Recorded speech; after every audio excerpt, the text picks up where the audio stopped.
All right, welcome to the Jordan Talks Jiu-Jitsu podcast with hosts Uke Mike and Joey. So, guys, we got a great podcast coming up. First, we just like to, because this is the first podcast, we like to talk about, who everyone is. I'm sure a lot of people know who I am from YouTube, like Jordan teaches Jiu-Jitsu, but I'll still explain, kind of like my history of Jiu-Jitsu, my journey. But we also want to know about Uke Mike and Joey. So, first, we'll start off with black belts, Joey. What's your Jiu-Jitsu journey like? Awesome. First off, my name's Joey. You can follow me on Instagram at BJJ Joey. It's new, not a lot of posts. Follow me. I'll post some interesting stuff from time to time. I started Jiu-Jitsu in 2010, I think, somewhere around there. So it's been about 12 years for me. I've moved around a lot for school and for work and for other reasons. So I've trained at a lot of different gyms. I got my blue belt 2012, purple belt in 2015. I actually can't remember when I got my brown belt. I'd have to check. And I got my black belt almost 2 years ago now. I'm a black belt under Jordan. I think my claim to fame is that I'm Jordan's first black belt that he promoted. So that's a pretty cool little accomplishment there. Yeah. And just sorry to intervene, but me and Joey actually pretty much started training together. Like the gym he was training at, I think I started 6 months, maybe a year after. Yeah, it was I think it was 6 months, somewhere between that. Yeah. Probably close. So we've been training together for a long time, basically my whole career and most of Joey's. So we definitely have a lot of history together. So it's really cool to have, Joey on the podcast and, Mike, he's been training for 3 years. 3 years. Yeah. Tell us a little about yourself too. My name's Uke Mike. You can follow me on Instagram and Facebook at Uke Mike. Mine started in 2012. I decided to take a class because I was just fat and out of shape, and I thought, okay, I need to get my stuff together here. So that didn't work out. I went for about a month. I got bored of it. The teaching methods I didn't like. And I was just, to be honest, I was a drug addict. I was addicted to drugs. So everything in my life was about that at that point. And sorry, what year was that? And that was Japanese Jiu-Jitsu, 2012. Right? No, that was actual Brazilian Jiu-Jitsu for 1 month. Okay. In the 90s, I did do Brazilian Jiu-Jitsu. Where did you do Brazilian Jiu-Jitsu after? Sorry, Japanese Jiu-Jitsu in the 90s. Yeah. Brazilian Jiu-Jitsu in 2012. In Edmonton? In Edmonton, oh, okay, yes. Okay. And then when I moved back here, more of the same. And then I met one of your students when I was in Walmart, and he said to me, you should come out to Jiu-Jitsu, try it out, kickboxing, try it out. And I'm like, yeah, I used to do that stuff. I'm good. I know how to fight. I watch UFC. I'm cool. Yeah. Well, I came to my first class, and it was in 2017. I believe you were a purple belt back then. And Tanya tapped me out 20 times in 2 rounds, I believe. Almost broke my arm because I didn't want to tap to a woman half my size. Yeah, sorry, she was 110 pounds. Yeah. About that, right? So she's really small. Correct. I was about 220 pounds at the time. And then I went to a class and I popped my kneecap out in that class. So that was my own fault. I have a defect in my knee structure that makes my knee pop out if I turn a certain way. Anyways. So I went back a year later because that, kind of put me off a little bit. And as I was saying, I used to be addicted to medication. So that was the focus of my life. And then I popped my knee for a second time in 2018. And then I started full time in 2019. And here I am today as a blue belt and hopefully within the next couple of years, purple belt. Yeah, I'm sure that's attainable. And I remember when you first started, you were so nervous and anxious to start. And you just I remember you messaged me a bunch, and I was just so busy at the time. I had a hard time getting back to you right away. But I could tell you were just this anxious guy, and I wasn't sure if you're going to stick with it, to be honest. But I'm really glad you did. Now Mike's a huge part of the gym. Well, I was terrified. Thank you, by the way. I was terrified. I used to come and park in the parking lot for maybe 5 or 6 times, and I would just pull out and go home. I couldn't get myself to walk through the door. My anxiety level was so high. But as soon as I went in there and realized everybody's just normal people, nobody wants to kill you. You have such a good group of people there. It became my second home, and I can't imagine not going there anymore. Yeah, I think that's actually a problem a lot of people have. They just don't know what to expect, And I was kind of the same way when I first started. I was like, I don't know what to expect here. Are we gonna fight each other? Are we gonna separate by weight classes and stuff like that? I had no idea. In my first class, it was just 3 people and me, and it was really small, but it was a great time. And when they let us roll, I got to roll my first day, I was just thinking wow, this is they could let us do this stuff. This is so cool, So yeah, ever since then, I've just actually the first class I didn't actually love jiu-jitsu. I was I thought it was really cool, but like I was so beat up after. I think because I was going super hard, and I just think the gym too, that it was just a little like rougher, right? So yeah, it was like kind of different from now, where now there's like all these big gyms with multiple classes like throughout the day, and everyone's kind of more chill. But like 10 years ago, like the landscape of jiu-jitsu was like so much different. So I think it's went in the right direction now. But yeah, before it was definitely more hardcore. Yeah, and there's one part I did forget to put in. I am sober 3 years now since I started jiu-jitsu. It keeps me sober, and I have your gym to thank for that. Because I traded one horrible addiction, and now I'm horribly addicted to jiu-jitsu, but that's a beautiful thing. Yeah, exactly. It's not a bad thing to be addicted to, right? There is a lot of bad things out there to be addicted to. So if you're gonna be addicted to something, it should be jiu-jitsu. And my anxiety levels have gone down dramatically, because just being in horrible positions in jiu-jitsu as a white belt, I remember I used to tap to you just being in side control, and I would just tap out of claustrophobic fear. And now I don't have claustrophobia anymore. I'm not afraid to speak in front of people. Obviously, I'm in some of your videos, help with that. Yeah. So it has changed my life completely, a 180. Yeah, I feel the same way. Like I think most people wouldn't realize like I was such a shy person like growing up. And even now I'm still like shy, but jiu-jitsu's helped me so much with confidence. I think because, we talked about it in our test podcast, basically like once you've been, in these positions with people, and, you kind of breaks down like barriers almost. And you kind of like, I think just like going to different gyms, meeting new people, you realize everyone just wants to be happy out there. No one's out there to get you for the most part. There are some like weirdos out there, but overall, everyone just wants to be happy. And yeah, there's like, I think I got jiu-jitsu to thank for like my lack of shyness now. So yeah, I really love jiu-jitsu for that. It forces you to focus, it forces you to be comfortable with the uncomfortable. And exactly. I find that carries on throughout everyday life. Yeah, I think there's so many parallels from jiu-jitsu, or so many things you can take from jiu-jitsu that I can apply to real life. So that's what I think is really cool about it. And so let's just get started with I'll talk about my history too, but I kind of want to just go over like how to get better at jiu-jitsu first. How do people get better? Why do some people progress more than others? And it's not just athleticism. I think that does play a part, but some people just approach jiu-jitsu better. So I'll share my thoughts first, but I want to hear, Joey, your thoughts first. What do you think? Why some people progress more than others? What are they doing different than other people? I think the biggest thing that like I see now that I've like moved into a role where like I'm helping you out at the gym, I'm coaching with students, is the people who put in effort outside of like an hour and a half or 2 hours they're on the mat each night. That's the biggest thing. I mean, a lot of people show up to class, 2-3 days a week. They train for an hour and a half or 2 hours. And if that's all you put in, that's great. Like that's better than nothing. But if you leave the mats and you just like jiu-jitsu drops from your mind, you don't care, you don't think about it, you never reflect on how your rolls went or what techniques are going wrong, you're going to hit a ceiling with how good you get. Whereas like, people like Mike will message me after a class and just be like, I tried this sweep 3 times tonight. I couldn't get it to work. Yeah. What's wrong? And then we'll talk about it for hours. I'll message him in the morning being like, I rolled with you last night. You did this really well. And we just talk about it. And then he gets better so much faster, because it's not just the time on the mat that makes you improve. It's like in school, you're only there for a few hours a day, but it's the homework. It's the extra stuff. Yes. That's what makes you get really good really quick. I agree 100%. And I like that you said homework, because that's something I like to say a lot, because, for example, when I was starting jiu-jitsu, the gym I went to was only open 3 days a week. So, some people ask, like, is it a waste of time to only train 2-3 times a week? Absolutely not. That's, you should get that thought out of your head. I think like 2 or 3 times a week is like great for a recreational person.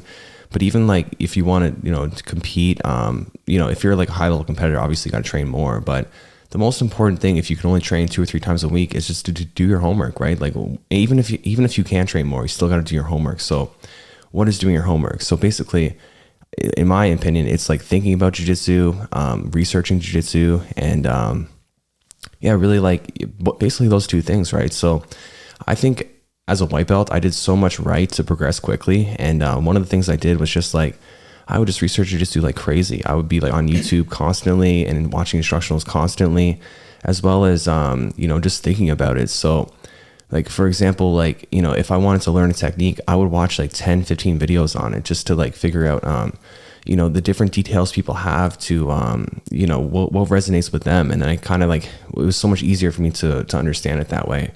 And I remember I used to like every single morning I'd read Jiu-Jitsu University by Saulo Ribeiro and I forget who else. Janji. Yeah. Those two guys. So, and there's another author, I'm pretty sure it's like written by 3 people, but yeah, I read that every single morning, like without fail. I'd be eating my cereal, you know, reading the book and for as long as like probably for 20, 30 minutes and like just every single day for probably 2 years. So first off, I recommend that book highly. And second, I would take that same approach, right? So, and it's really good if you also combine it with what you learn in class. So let's just say you learn like a knee slide, for example, in class. Well, if you watch like 15 15 is a lot, but if you watch 15 videos on the knee slide pass, you're going to learn so many details. You're going to learn like different counters available too, everyone's opinions on it. And it's really going to be ingrained into your head. So when you do go to roll, it's going to be much easier to execute. So that is like big with me. I think everyone should do their homework. It's funny that you mentioned that because ever since you started your channel, and this is not a shameless plug or anything, I watch the videos all the time, and my jiu-jitsu has gone up. Yeah. Oh, way better since I started watching your videos, because it forces me to analyze the moves so much more than I might leave class and forget half of it. You know, my memory's not the greatest, but when I watch the videos, then it's ingrained in my head. I now learn. Don't let somebody grab your head. Don't let them get an underhook. I know I should have known that before, but you drill that in on your videos, and now it's drilled into my brain. Exactly. And, you know, I don't think I have like the greatest channel of all time. Well, maybe I do, but I'm not going to like say that. And like, you know, that's not my point. But like what I want to say is like, you know, I think a lot of instructors, they don't really talk about that stuff so much. They only show the technique, right? So there's never this like, oh, you should have T-Rex arms, never let someone grab your head, like things about like keeping your hips higher. Like my 20 tips video is like, is packed with so much stuff that instructors don't really end up talking about. And I can't fault them either, because a lot of the stuff I didn't really talk about either when coming up as an instructor. But now I try to way more. But like, it's a lot easier when you see the video and you know these concepts and you can really like show people in real time. And you know, in class, it's hard to show people in real time. Like, it's hard to show people like this works because of this. You know, the slow motion really helps a lot. And plus, you're teaching to such a wide range of people, from day one people up to brown and black belts, correct? Yeah, so exactly. you have to do the information differently for both. Man, yeah. And yes and no. It's so cool that like so many black belts and brown belts watch my channel and they say how much they learn from me and, you know, how much they bring back to their students. And I think that's so cool. Like a lot, especially the T-Rex arms, people really like that word for it and that concept. People tell me all the time, like, you know, that's what they teach that in class now. So I think that's like super cool and really gives me a lot of a pride, I guess, that I can share that with people. So definitely doing your homework, watching my channel will definitely help. But there's definitely so many great channels out there too. And I definitely recommend Jiu-Jitsu University. And but what are some other ways you guys think you could do homework other than watching like YouTube and instructionals? Writing notes? Do you think writing notes helps a lot? I do have a book that's specifically for my jiu-jitsu notes. Yes, I do take notes after every class. I write down what I did right, what I did wrong, what I need to work on, and I also watch the videos and everything else. But yeah, and I constantly message you, Joey, and a few other people just to get their perspective of how did I do tonight? What could I improve on? I always want to improve. Exactly. One thing I think is really good too, it is doing your homework, but it's a little bit different. Just like, I think like, just say there's someone that keeps like passing your guard with like a Toriano pass or something like that, or whatever technique it is, you should ask them, how do you keep doing this on me? And what can I do to stop you from doing this? And I love when people ask me that. Like, I want it to be the more of a challenge it is for me, the better. And, you know, we all make each other better that way. So I guarantee if you're listening right now and someone keeps getting something on you, ask them why and what you can do to stop it. And you're going to be so much better at stopping that, not only on them, but on other people too. I would also add to film your rolls. Yes. Because we had a roll filmed of Joey and myself last night, and it showed me giant holes in my game. 100%. And 100%. I think I've gotten so much better at jiu-jitsu watching I've seen myself roll so much now, where it's like in the past before the YouTube channel, like I always saw myself roll in like, tournament footage.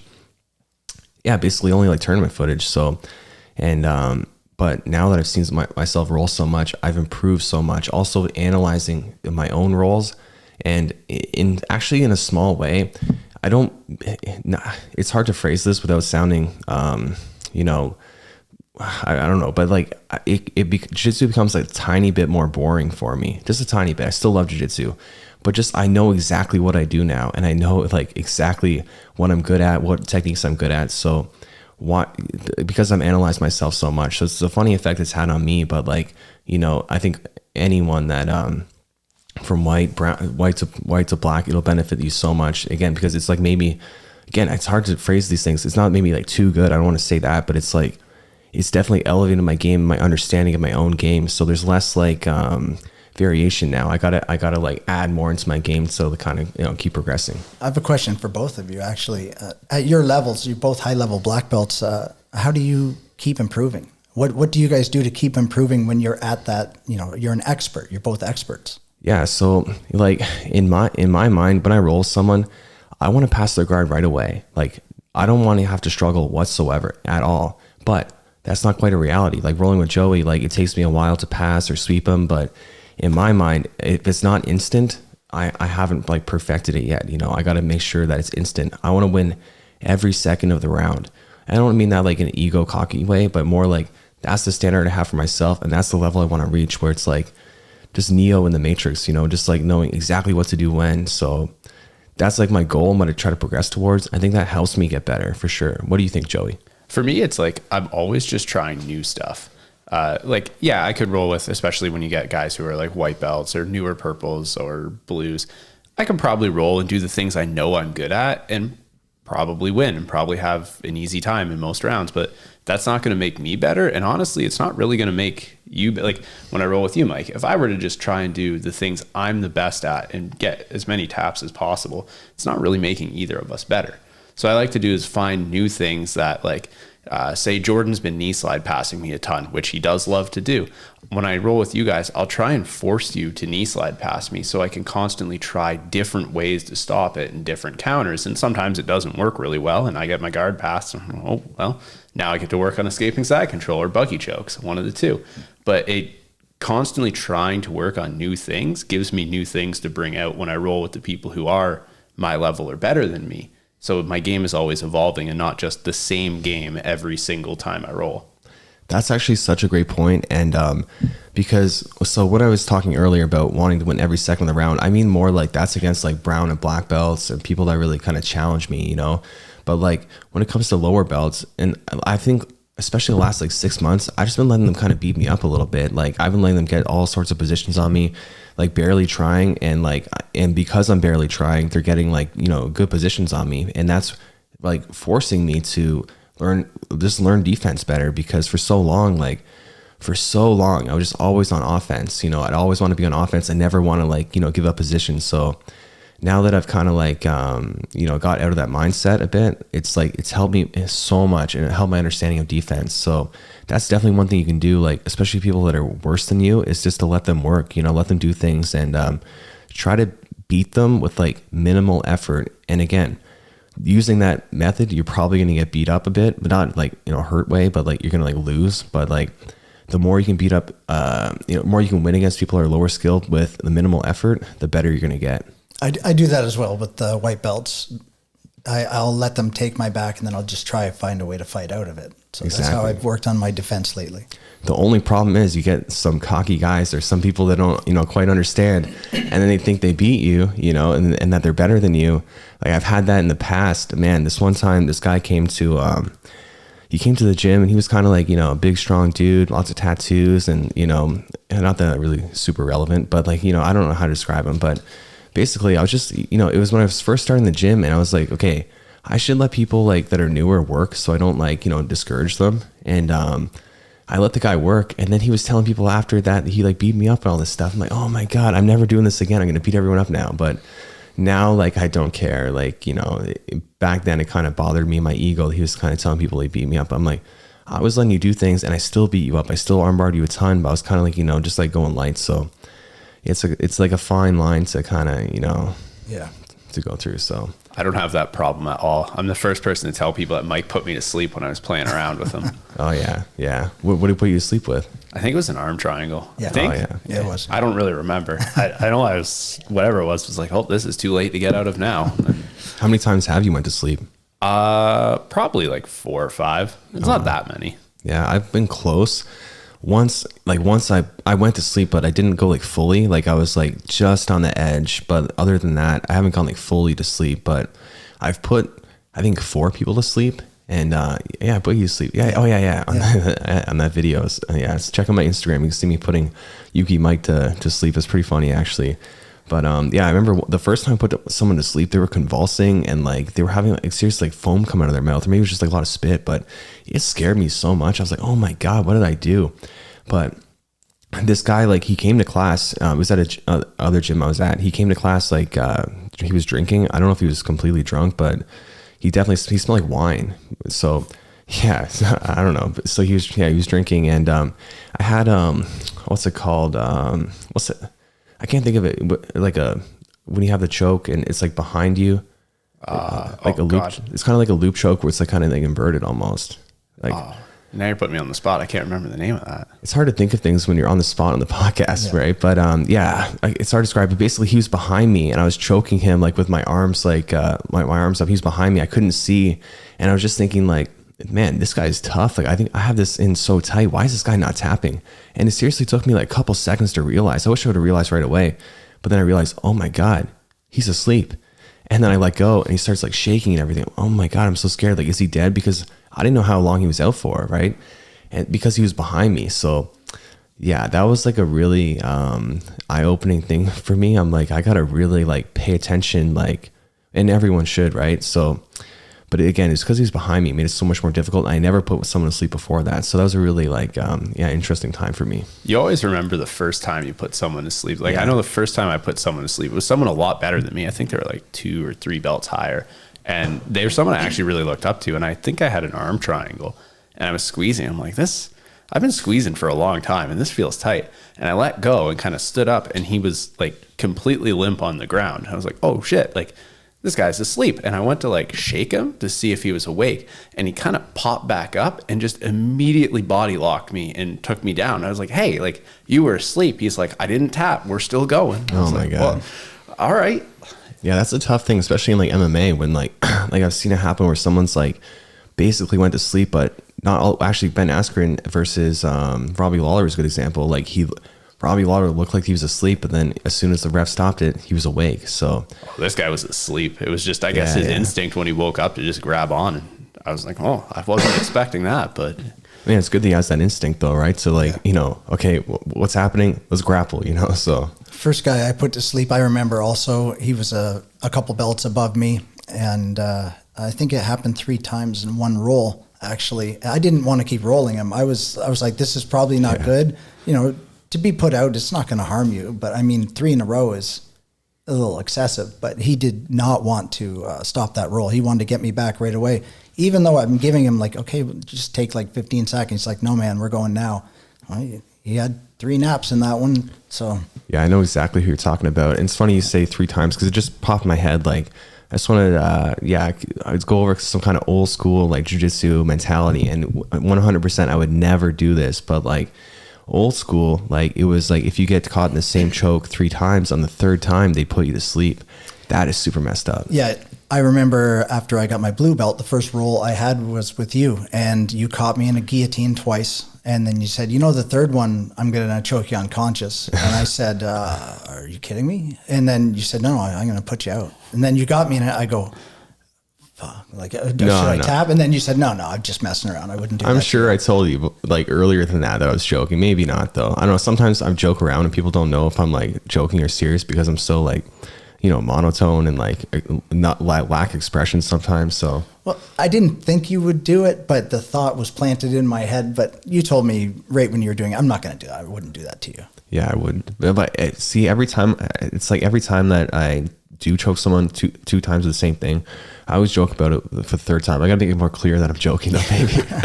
Yeah, but it's just a funny thing that with like, you know, old school, again, never should anyone ever do that. Always respect the tap. But old school people were crazy. And like, you know, I've heard like stories of like, you know, like someone like they didn't tie their belt facing the wall. And next thing you know, they're in the change room and the higher belts are just like whipping them and like hazing them, going crazy on them. So yeah, man, it's old school jiu-jitsu is crazy.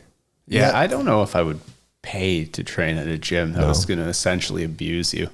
I wouldn't either. That's, well, I mean, it's funny you say that because, yeah, no, I don't want to get into that. But the first gym I was at was a little more hardcore. That's all I mean. No disrespect to them, but they were definitely pretty hardcore. And it's funny when you pay someone and they're like, you know, you're leaving the gym, like all like scratched up your face and your elbows all popped out and everything. So yeah, I think I really like where the direction of jiu-jitsu has gone, where everyone's way more chill. Everyone's there for a good time. Because like I said, you know, 10 years ago, jiu-jitsu was different. I experienced it being so much different. But what was it like 10 years before I started? Yeah.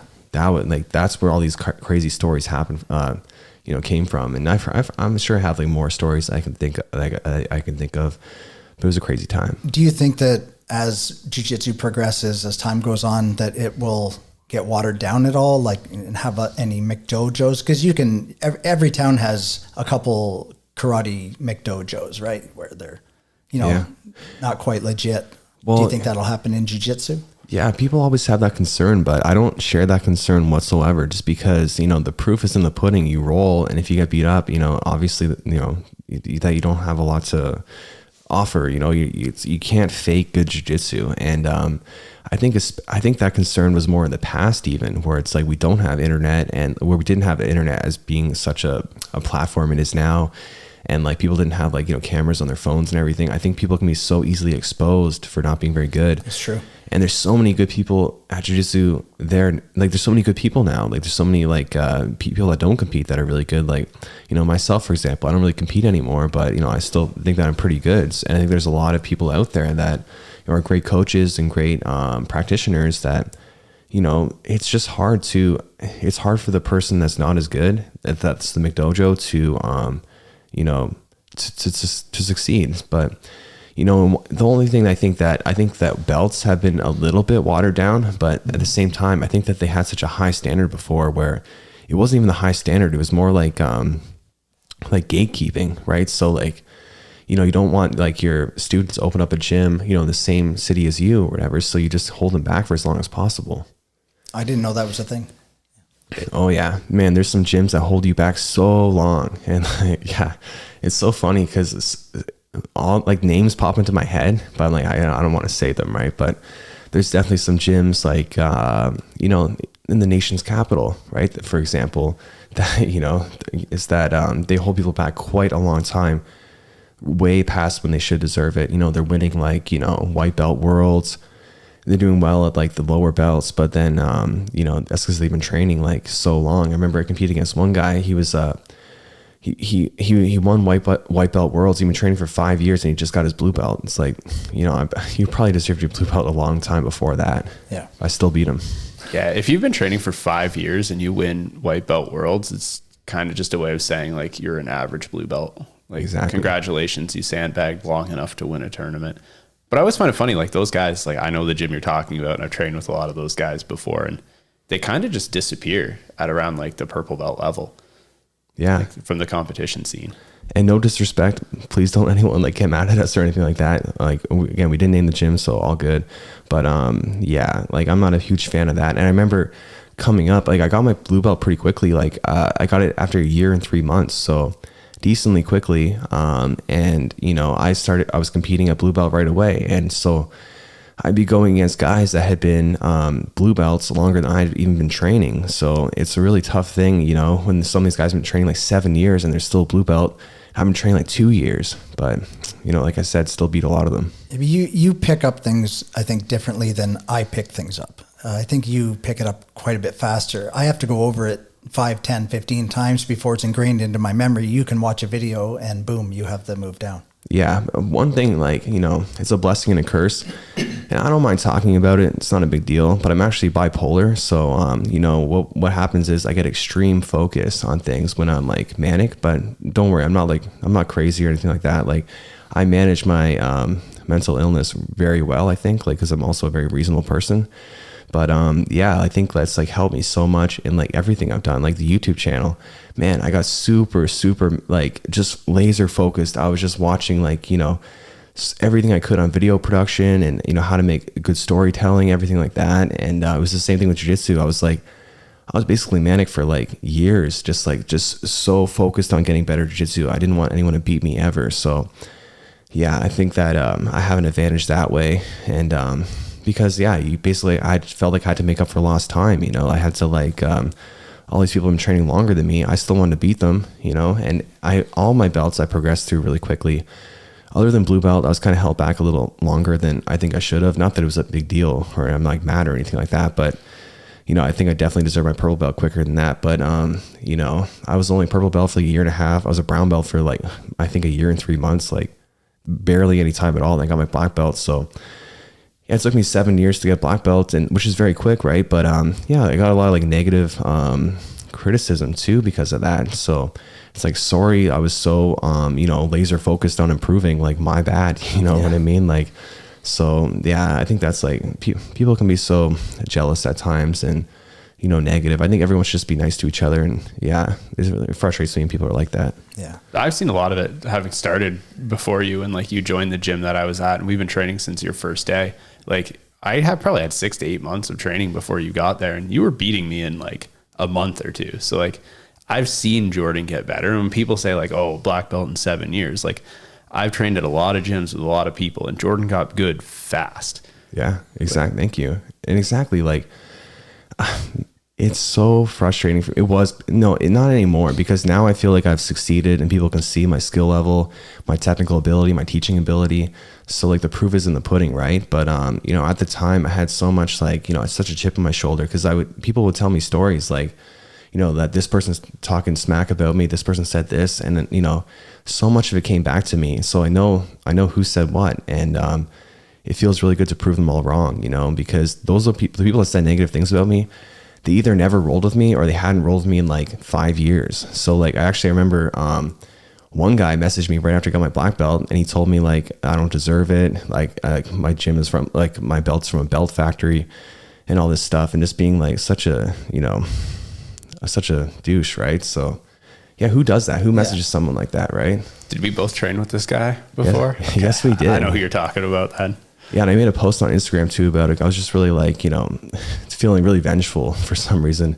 And yeah, so like, but the best revenge is success. So yeah, I bet you he doesn't like, you know, seeing all my success. And but that's what you get, right? So don't message people telling them they don't deserve their belts. You know, it's not cool. Yeah, you're gonna get haters with everything. People are either jealous or, you know, they're just haters. I see it all the time on YouTube comments on other channels, and you know, I'm sure I will get some hate for this podcast, but it doesn't bother me at all. Yeah, exactly. And like, yeah, I feel like now like stuff doesn't really bother me, but before it would, because like part about being bipolar is just like you're really sensitive to things. So it's like someone says something and it can just like completely destroy you. So but now I deal with everything a lot better now, like, because like, again, like I said, like the proof is in the pudding. I've succeeded. And now it's just like, now I want to succeed even more. I want to like, there's so much I want to do, and so much I'm going to do. And, but I've already achieved a lot, and I'm very happy about.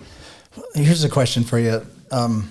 Do you believe a lot of people that have mental illness gravitate towards Brazilian Jiu-Jitsu? I myself have borderline personality disorder, which is incredibly hard for me to deal with. Even last night after Joey and I had a roll, I talked with him afterwards about, you know, it's my anxiety and all that stuff. Do you find that a lot of people with mental health issues gravitate towards it? Yeah. And I don't think just like Brazilian Jiu-Jitsu, I think just like things in general that kind of incentivize you to focus on and improve, right? So like there's lots of things. I think like having mental illnesses can be like a good thing or a bad thing in certain regards. And yeah, I think that, you know, it does help so much people, mental illnesses so much. Like it definitely has helped me, because I feel like, you know, without jiu-jitsu, like what would I be doing? You know, like, especially like, cause I started in my early 20s, where time in my life where I just felt so frustrated and like very depressed of like, you know, because I always told myself like that I'm going to be great. I'm going to do all these things. I'm going to be famous, a millionaire, all this stuff. But then it was like, you know, I'm not. And how do I get there? You know? So having jiu-jitsu to focus on for me was like a godsend. It just completely changed my life. And sometimes people discount how much it can improve your life. You know, maybe they haven't felt the effects, but for many people, it can have such a positive, like an amazing positive effect on you. And definitely like, you know, it's not like the only thing that can help you, or like, it's not like, you know, a bulletproof like thing you can do. Obviously therapy and stuff like that can help, but you know, for me personally, therapy's never helped me at all. And now there has medication, but you know, jiu-jitsu's helped me like more than anything by far. It's the same for me. Medication has done nothing for me, and therapy has done nothing for me so far. But when it comes to Brazilian Jiu-Jitsu, just for example, last night I was having a really horrible night, anxiety-wise, depression-wise. But when I roll, that's all I can think about. I can't think about my, you know, what's going on in my head. I have to think about, I got to stop this guy from doing this, or I have to progress by doing that. You know, it blocks everything out. That's why I'm at Jiu-Jitsu 6 times a week, and I'm there all the time. It is my medication. Exactly. And really quickly, I just want to say that's our experiences. So like, we're 100% not saying that medication isn't a good thing. It can be a very good thing for many people, and so can therapy. So I don't want my words to get twisted at all. So yeah, but yeah, 100%, you know, and it's not like I'm not like, you know, depressed sometimes. Like I still go through a lot of like mental health problems at times, but you know, I know without jiu-jitsu, it'd be much worse. And I know that, you know, I feel much better at jiu-jitsu. Like, you know, I'm very relieved of like the things that are kind of troubling me when I'm rolling. So yeah, what a sport it is with so many great benefits to it. Oh, I agree 100%. I feel like if you can deal with like the intense struggle of rolling with someone who's way better than you, there's really not much that you can't learn to deal with. Yeah, I agree. Especially like, you know, if you have an ego, like I'm not going to lie, like, you know, I've had an ego in the past. I still probably do a bit, you know, like, but like, it's hard when you know, when you're beginning and people are just beating you up, beating the crap out of you. And you just think that, you know, why is this like, I'm supposed to be like, you know, I'm supposed to be great. Why all these people are beating me up. So if you can deal with that mentally, you know, it helps so much. It's like, I forget the word. It's like exposure almost, you know, you keep getting beaten down. And then it's just easier to deal with stuff in your real life. Yeah. Exposure therapy. Yeah, that's what I was talking about earlier when I meant I was claustrophobic, when you'd have dominant positions on me, and now I'm not claustrophobic. It's literally cured my claustrophobia. Yeah, exactly. Yeah. Well, I remember rolling with you when you started, and there were times where you would just have to me having mount or like having a tight side control, and now you're fine with all that stuff. Oh, I used to be terrified. It would freeze me. I couldn't think. I couldn't do anything. But now it has forced me to work through it, and like I said earlier, I carry that on through life. In other areas, you know, if I can make it through a round with you, then I can make it through X, Y, or Z that I'm doing in my life, you know. Exactly. And, you know, I think that's so true. And a good example too. And first off, it doesn't like jiu-jitsu doesn't automatically make you like, you know, help these problems, but it definitely, it does over time. Like I remember as a blue belt, like I remember quitting at times while I was competing just because I was so exhausted. I had nothing left in me. I just mentally quit, and, you know, so much regret for doing that. But at the same time, facing that adversity, you know, feeling ashamed of yourself, it's like helps so much to, you know, get like to realize that and improve upon that. So I remember when I did that match at TriStar, I was a purple belt. I was so tired, man. There was like 15-minute round against this guy who was pretty good and really hard to submit. And, you know, every second of the last like 5 minutes, I was just holding on, like, please don't quit. Please don't mentally quit. I don't want to lose. First, I don't want to lose on camera.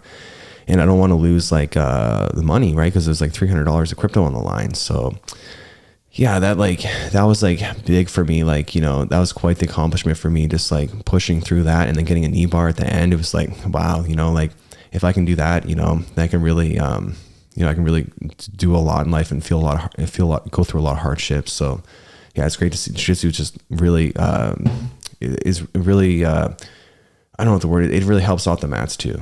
Yes, I agree. And for people who don't know, Jordan does not like to lose. Yeah, he doesn't lose much, but he doesn't like to lose. Exactly. Yeah. And I remember, like, you know, I got so many stories I could tell.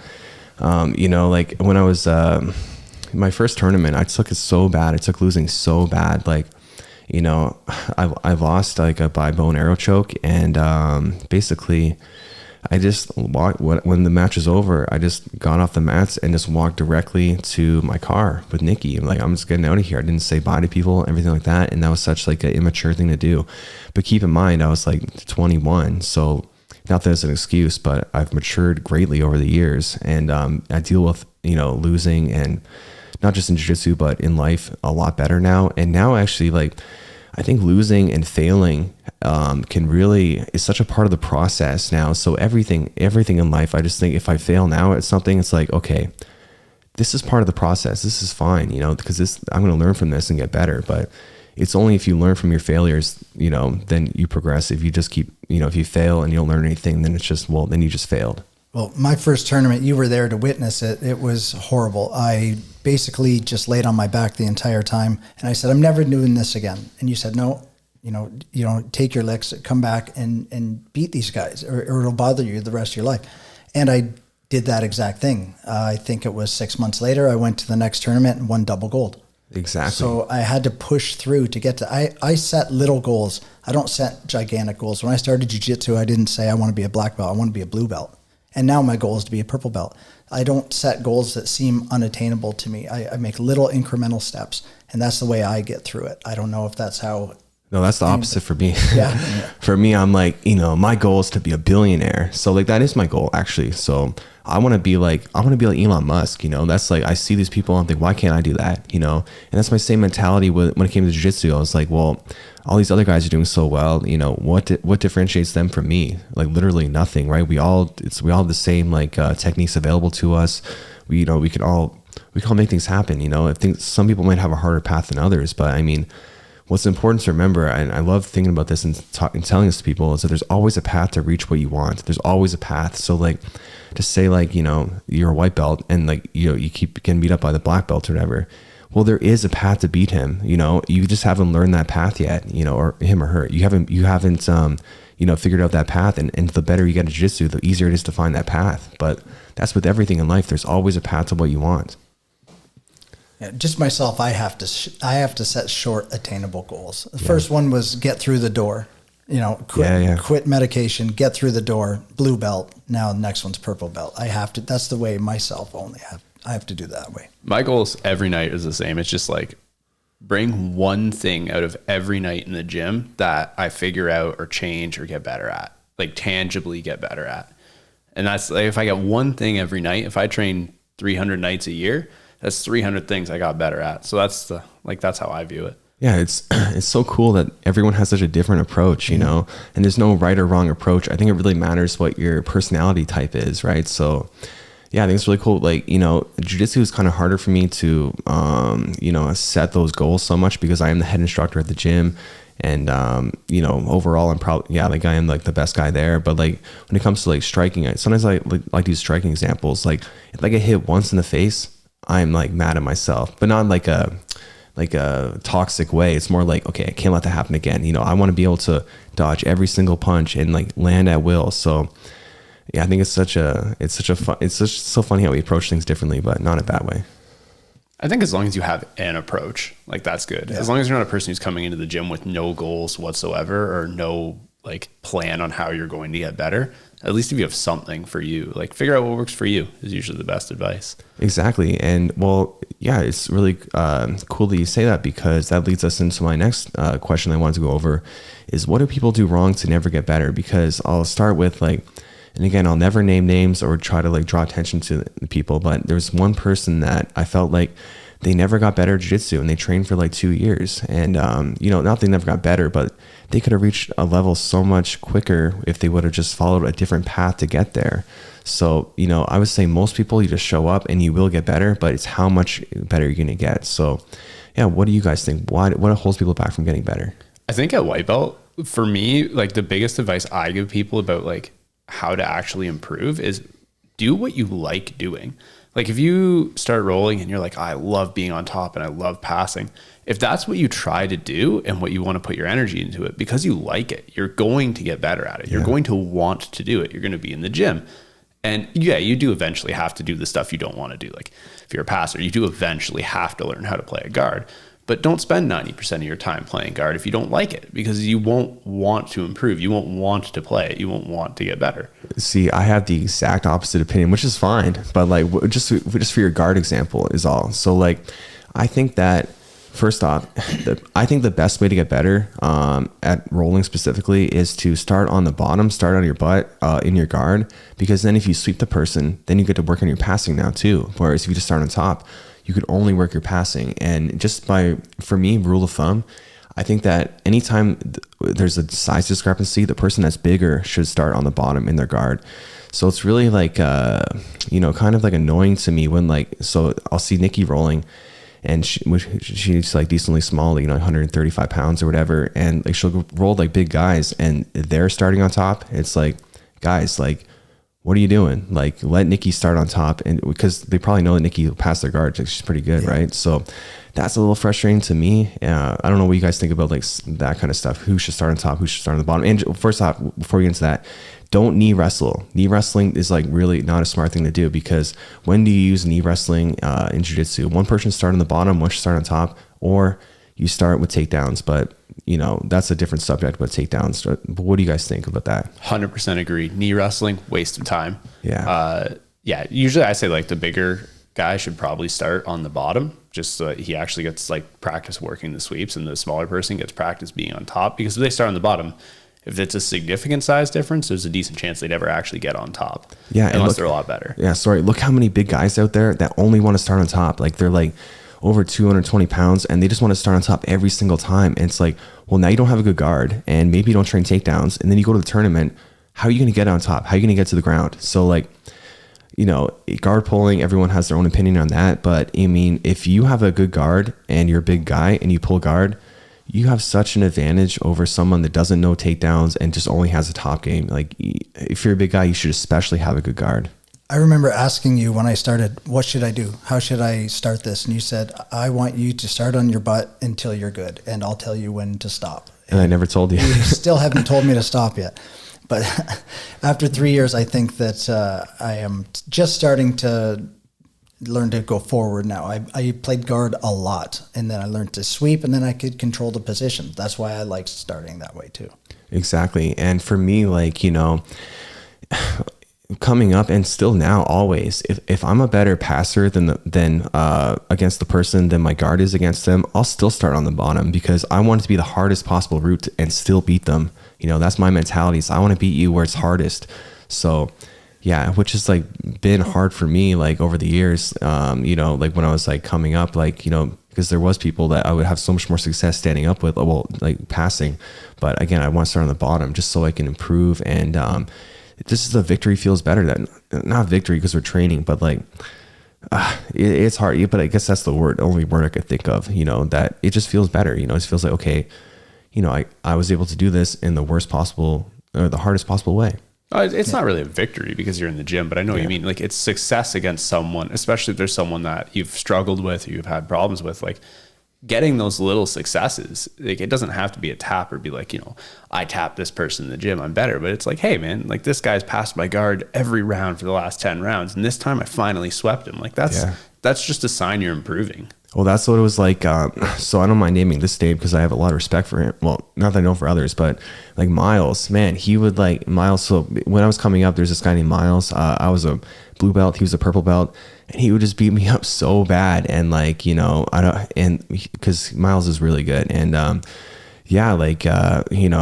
remember just starting to win the little battles against him, like just like small steps, maybe I wouldn't get swept right away, and I'd be able to get some passing off. And then I would start to be able to actually pass. And it was like, same thing with my guard. Okay, I lasted like 5 seconds without getting my guard passed. Now he's having a little bit more trouble passing now. And now, oh my God, I swept him. So it was like such like, baby steps to get where you want to be in your grappling. I agree. The hardest part for me to adjust is when I was a white belt, it felt like I grew so much. And now as a blue belt, I feel like I've slowed down, not stopped obviously, but it just feels like it slows down so much. Is that basically every belt you go up, you're just refining the fundamentals and adding a little bit to your toolkit?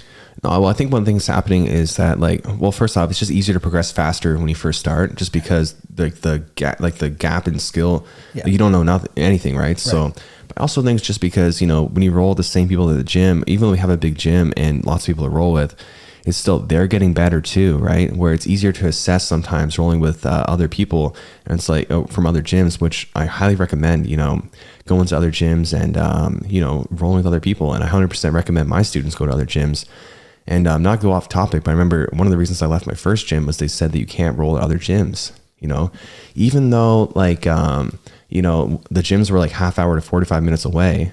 I wasn't allowed. And I'm like, I'm a grown man, you know, I can do what I want. So definitely everyone should train it. You know, they should have the freedom to go wherever they want and train. So I think maybe that's what it is, but also just, yeah, I think that's mostly what it is. It's hard to gauge your own skill level when everybody's rising at the same time, I guess, now that I think about it. Yeah, exactly. I also think it's hard to gauge your own skill level in general. And sometimes we don't have a good perception of ourselves, because I remember when I first got my black belt, I thought, man, like I can't really learn anything more. Like I understand this stuff pretty well. Like I'm as good as I'm going to be, basically. But now if I were to roll my black belt stuff from when I first got it, I would just destroy that person. It wouldn't even be close. You know, I'm so much more technical now, so much better. So yeah, I think it's just hard to have that self-perception at times. Yeah. Well, a great example of that, Mike, was our roll last night. We took the video of it, and so that people know what's going on. Mike and I recorded a video, and I was going to do some commentary on it. Mike watched it, and he sent me a message saying how he watched it and all these things about how he saw things he did wrong and things he needed to improve. And he basically only saw negatives.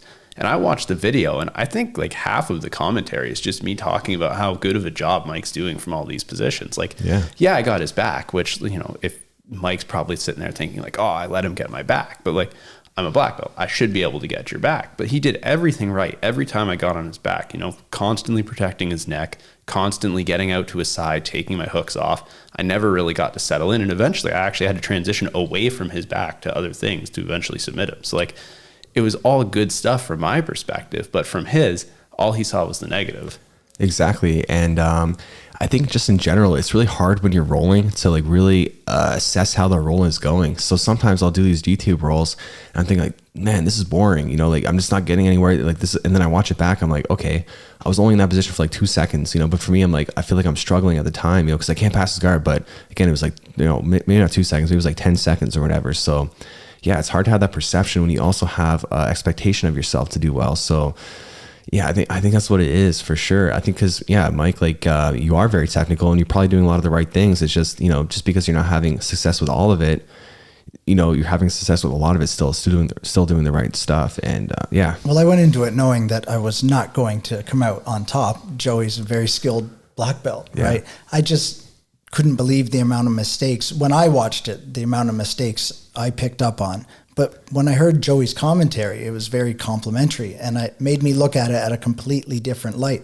And that's what I meant when I said earlier, I think everybody should film their rolls and watch it and get critiqued by other people as well.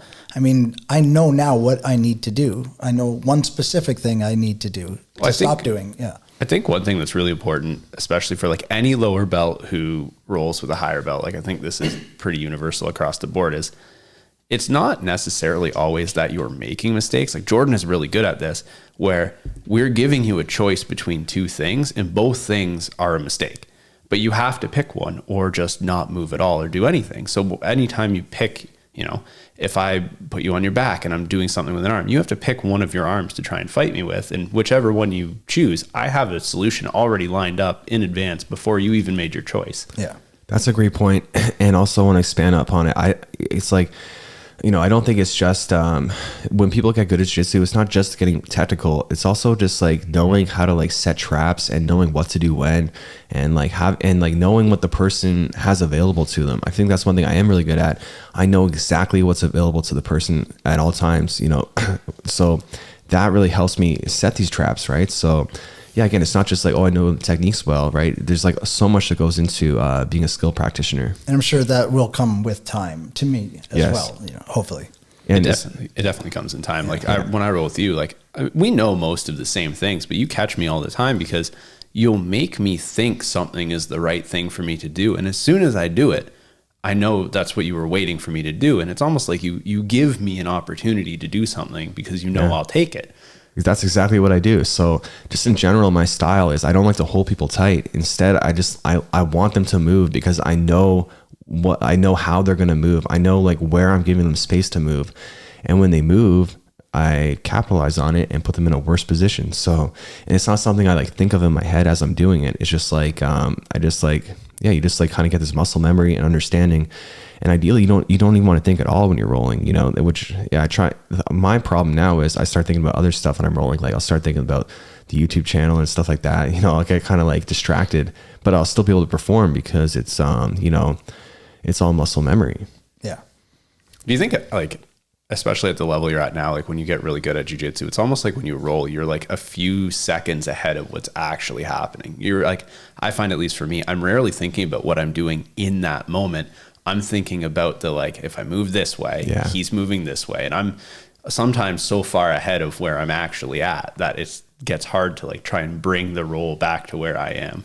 Exactly. And it's one of those things too, like, everyone has a different style too. So maybe that doesn't apply to everyone, but it definitely applies to us and our styles. Some people are so much more like smashy where they're like very controlled, holding the person tight. And there's nothing wrong with that at all. But it makes a little bit of different dynamic, just in the sense that they're kind of dictating what's happening. They're kind of not forcing what's happening, but more like they're not letting the person make those mistakes. They're just like, they're making it happen. Yeah. I agree. And that's a cool style of rolling too. And sometimes I like rolling like that. And when I do roll like that, I think people are like, is he mad at me? I remember just smashing you the other day. Yes. I'm not going to let Mike have anything. I'm just going to get him good. And I'm just going to beat him up. Because I felt like in a very like, in a mood to just destroy. So I'm sure it wasn't pleasant for Mike. I remember afterwards or halfway through, I think I said, did I piss you off or something like that? And I didn't mean it, in a bad way. It's just, like you said, you gave me zero room to move. Like it felt like a complete domination. Exactly. And I don't know, sometimes I like to just change it up. Sometimes like, I don't want to let people move right now and they don't have this like fast roll. Sometimes I just want to just smash. So like, I did this a couple of people that night, and but not in a mean way where it's like I'm hurting people. So I just want to make that clear. But yeah, sometimes it's just fun to be like, that smashy guy. But if you have the opposite style, when you start doing that style, people are like, what's going on right now?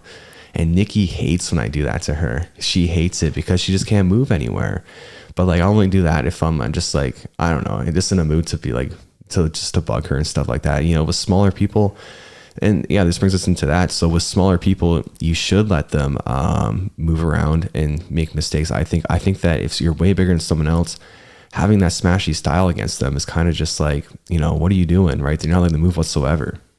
And that's like how are they going to move? Like, and I bring it back to Nikki. So if she's going against some like, 220 pound guy that's just like holding her super tight in side control, not doing anything, or just like forcing every movement, it's like, that's not the most technical way. That's not the best way to roll someone smaller. I think you should try to have the more fluid movement, and kind of, change up your game if you have that smashy style. I definitely, when I roll with somebody who's 120 or 130 pounds, I try to lighten myself. I don't smash them. I give them room to move and stuff like that. I try to equal it out a bit.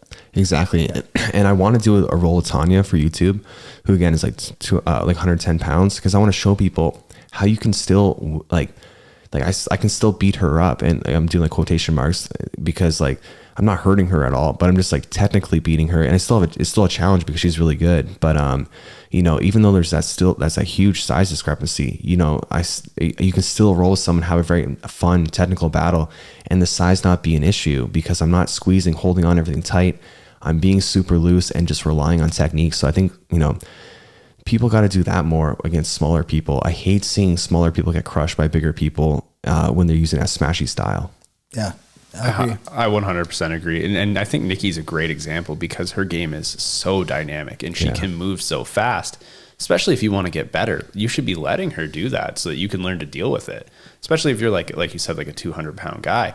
You're not going to see that too much from another 200-pound guy. But if you can learn to deal with that and keep up with someone who's moving quick and dynamic, you're going to get better. Exactly. And that way their technique is better, because how much are you really getting better when you're just holding someone down easily because you have such a strength advantage over them? You know, you're not, exactly. It's not even jiu-jitsu at that point. It's more like just you're just squeezing and just not even doing anything. I think anytime you stall in jiu-jitsu, it's just like not even jiu-jitsu. It's just, just holding the person, you know, and that's not a fun sport. It's holding people. Yeah, it's just aggressive hugging.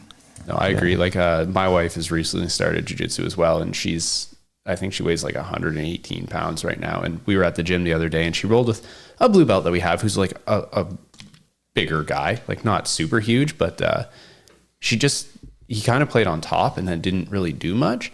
And she comes to me after the roll and she's like, I just couldn't do anything. Like, am I not good? Am I not getting better? And I'm like, really, there's not much you're going to be able to do. I mean, he's more technical and he's, 100 pounds heavier, and just decided you weren't going to get to move. There's not a whole lot you can do to get out of that. And I think if you were the bigger person doing that, you have to be careful, especially with newer people, because, you don't know if that round going that badly is enough to make them say, like, I just don't want to do this anymore. Exactly. It can really demoralize people and make people think that it isn't possible to be a smaller person and beat the bigger person. But like I said before, there's a path to everything. But those smaller people, especially when they're inexperienced, they don't know that path yet. They can't find that path yet. So, just doing stuff like that is just not good etiquette, I think, and not something I would do. So it's frustrating. Yeah, it's definitely frustrating seeing that. I don't want anyone to ever get demoralized. And, definitely, I guarantee she could beat that guy in the future, but it's just going to take a lot of time to, get that technique down and, find that path. So, why crush people when they don't have those paths available to them, right? When they're just, they're newer. That's something that happened to me at the gym in Edmonton.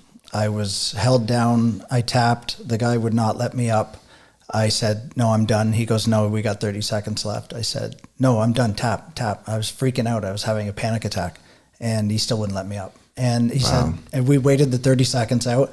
He got up. I felt like I was going to puke. I never came back. It comes back to respect the tap. We put so much trust in our training partners to respect the tap and respect our, our wishes and everything. That's just crazy. People, sometimes the wrong people do jiu-jitsu. Yeah. Do you think they get like, I don't remember what belt he was, but do you think they get weeded out over time? No. See, that's the thing.